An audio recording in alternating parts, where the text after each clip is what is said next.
All right, hello kiddos.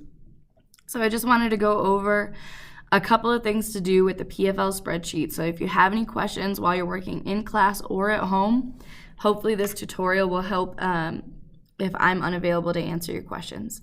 So I just wanted to clarify a few things. So going through each tab one by one. For the personal information, you're going to want to put in your name, age, and this you can decide. It gives you directions in there. I've already deleted it, unfortunately, because I had made a previous video that didn't record the sound, but the directions that are originally in there say between 25 and age 40. I've warned students, take into consideration if you want to be a doctor. If you're at the age of 25, you're probably still going to be either as an intern or in college, continuing with your medical degree, so you're not going to be making the salary of an actual doctor. So please be very cognizant or aware of what your age is telling about where you should be in your career. You do not have to be married if that's something that you put in the Google form that we initially filled out, that you're like, that's not where I'm probably going to be at this time or ever. Then you do not have to be married. You do not have to have children. You do not have to have pets.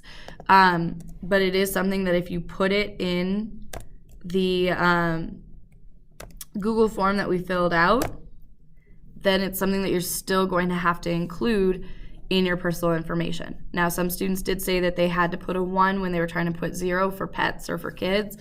As long as it's not something where you went from saying you're going to have 7 kids to now you're saying I'm going to have 0 just because they're too expensive.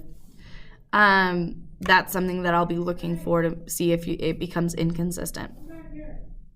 Now, one of the things that I wanted to show you with looking at salaries, one of the big things I stressed is, 1, be fairly specific. So if you just look up average teacher salary, it gives you a much different number than if you look up average teacher salary in Colorado.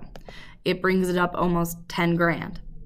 So if you look at average teaching salary in Colorado, you're not going to put the Google website in here for the link that you put in and copy and paste over. So I need to click on the actual link, copy it over, and paste it into the spreadsheet. And then I would have to do the same thing for my husband. These 2 rows are the only rows that should need a source on this page. Now we're going to move into looking at your neighborhood info and filling out the next sheet.